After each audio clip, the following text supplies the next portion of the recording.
Assalamualaikum warahmatullahi wabarakatuh. Saya Fitri Amandani dari kelas 3C, Program Studi Pendidikan Agama Islam, Institut Agama Islam Syarifuddin Wonorejo, Lumajang. Jadi di sini saya akan mempresentasikan sedikit terkait mata pelajaran Sejarah Kebudayaan Islam kelas 10 semester 2. Jadi pembahasan pertama yaitu peran tokoh ulama Islam di Indonesia yaitu Wali Songo. Poin pembahasan kedua adalah model pemilihan kepemimpinan Khulafaur Rasyidin. Kemudian poin yang ketiga tentang strategi dan kebijakan Khulafaur Rasyidin. Pembahasan pertama yaitu tentang peran tokoh ulama Islam di Indonesia yaitu Wali Songo. Sejarah Wali Songo. Penyebaran Islam merupakan salah satu tahapan yang sangat penting dalam sejarah peradaban Indonesia. Sumber sejarah dari dinasti Tang pada tahun 674 Masehi memberikan petunjuk bahwa memang pada masa-masa awal pertumbuhan Islam, saudagar-saudagar muslim dari Arab sudah memasuki wilayah Nusantara. Wali Songo bagi masyarakat muslim Indonesia memiliki makna khusus yang berhubungan dengan keberadaan tokoh-tokoh masyhur di Jawa.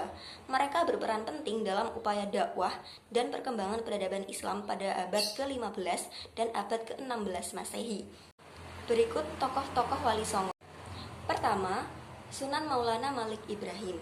Sunan Gresik atau Maulana Malik Ibrahim adalah nama salah seorang Wali Songo yang dianggap yang pertama kali menyebarkan agama Islam di tanah Jawa. Menurut literatur yang ada, beliau juga ahli pertanian dan ahli pengobatan. Sejak beliau berada di Gresik, hasil pertanian rakyat Gresik meningkat tajam dan orang-orang sakit banyak yang disembuhkannya dengan daun-daunan tertentu. Sifatnya lemah lembut, welas asih, dan ramah tamah kepada semua orang, baik sesama muslim atau non-muslim, membuatnya terkenal sebagai tokoh masyarakat yang disegani dan dihormati.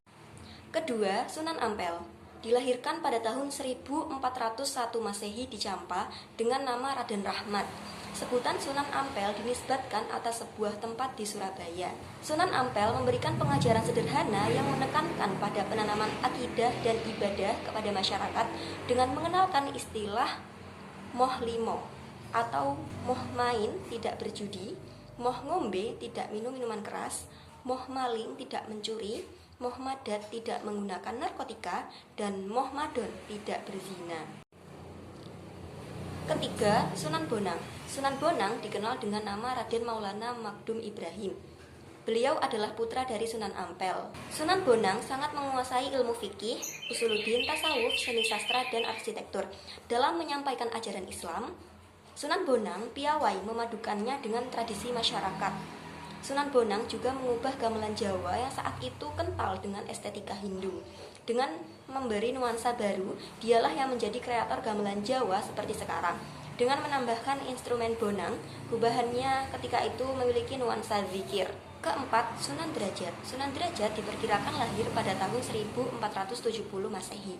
Nama kecilnya adalah Raden Qasim. Kemudian mendapat gelar Raden Syarifuddin.